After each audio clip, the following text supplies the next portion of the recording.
There had been many diesels that have arrived on Sodor and were either welcomed like Boko, Daisy, and Rusty, while others were sent away in disgrace like Diesel 261, but then brought back, which that's a story for another day.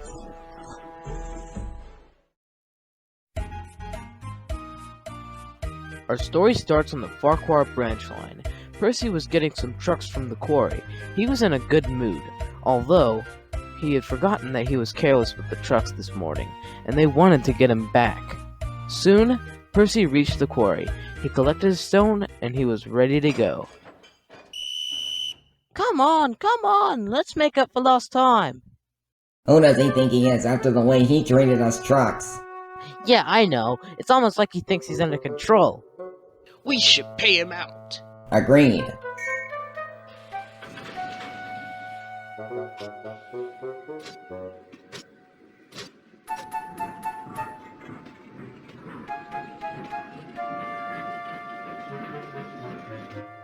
They didn't stop until they came to the level crossing. Now's our chance, said the trucks. The trucks then started pushing Percy down the line. Oh dear! On! Presently, Thomas was waiting at Farquhar when he saw Percy. Help! Fizzling fireboxes! Percy's in trouble! Percy was now back in the branch line, going faster and faster. He was out of breath and wanted to stop, but he just kept going. Then, ahead was a train of trucks and a milk taker sitting at a station. Oh no!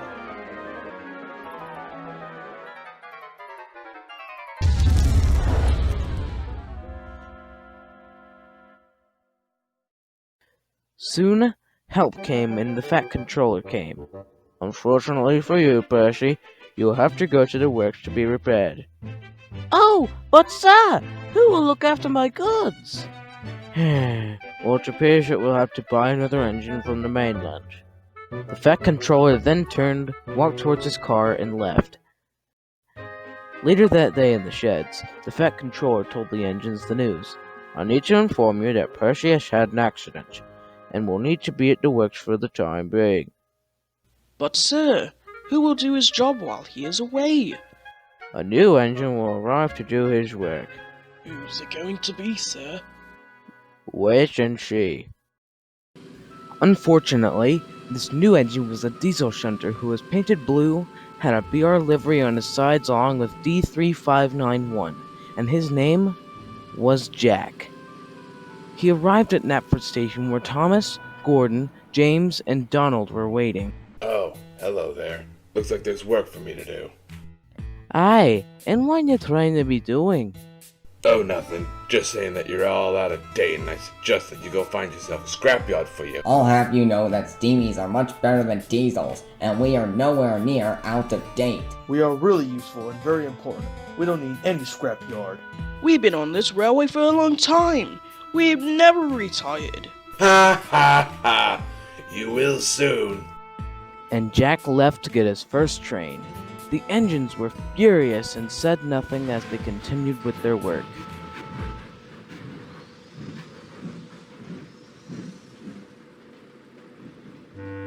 Now Jack wasn't good at doing Percy's job. He would bump the trucks even harder than Percy could, especially when taking them out. He made a few spills, and he even became a show-off. Look at me, y'all. I could do a much better job at this. You're not even doing it right. You have to be careful, not bump the truck so hard.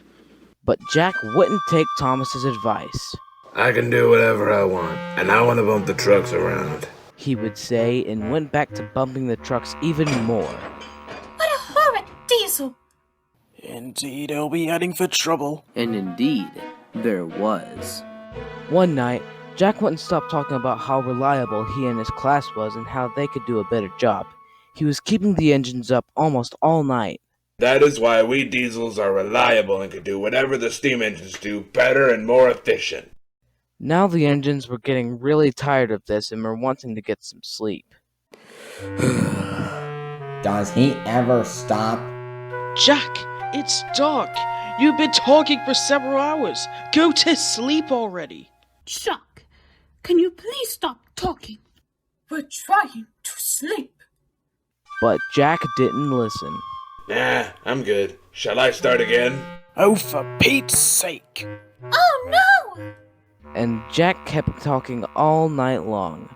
Several of the engines overheard him and couldn't get any sleep because of him and were extremely furious.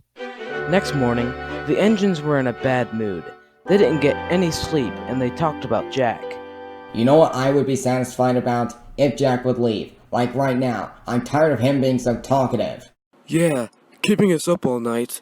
It's Disgraceful. Disgusting. despicable. Well, we need to do something. I cannot stand Jack keeping us up all night and talking all the time. It's distracting. They all thought, but they didn't have any ideas. Even Gary and Alfred couldn't stand Jack. Jack just keeps us up all night. He caused me to have an accident the other day by blowing his horn constantly, which annoyed me, and I ended up off the rails. If only Jack was gone. He's annoying enough as he is. You said it. Jack should leave and never come back. Ever. And he should take his boastful attitude with him. Meanwhile, at the yards, Jack was just shunting some trucks today. They were very naughty. Soon, Gary had arrived to collect his train, but they were on a siding. He wanted to get someone else to fetch the train instead of him. But then Jack pulled up. This gave him an idea. Jack, could you get my train right over there? What? Why me? Because since you are a diesel shunter, why don't you get someone's train today? But I... Ooh. As Jack was getting Gary's train, Thomas showed up. What's going on? Oh, nothing. Just a diesel getting someone else's train. Oh, I see. Jack tried to get the train moving, but the trucks had their brakes on and they were not letting go. Haha, you can't pull us! You can't pull us! But suddenly, the coupling snapped, and Jack went flying. Ah! Gary and Thomas could not help but laugh. Serves you right for keeping us up all night. And it serves you right for causing me to crash. Just then, Gordon, James, Henry, and Alfred puffed up, and they all laughed. Well, well, well, that diesel engine finally gets his punishment for being annoying. Yeah, and it looks like he went for a swim. When the other engines heard, they laughed as well. He had it coming. I told him this would happen, but he laughed and took me as a joke. Jack felt very embarrassed, and when he was placed back on the rails, the Bat Controller arrived. Jack, I am very disappointed in you. From what I have heard, you have kept all my engines up all night and weren't careful with the trucks, and you even caused a few accidents here and there, which means you have caused confusion and delay. Once you are fixed up, you will go back to the mainland where you belong as soon as I make the arrangements. Jack felt very silly of himself, and a few days later, Percy came back, and soon, the island of Sodor was back to normal. Everything seemed to get better and better for the railway, and Thomas even agreed that some engines are nice, but some can be like those that you kept in your mind. And what about Jack? Well, he got repaired and went back after that, saying goodbye to no one. But I think he learned a lesson. Don't you?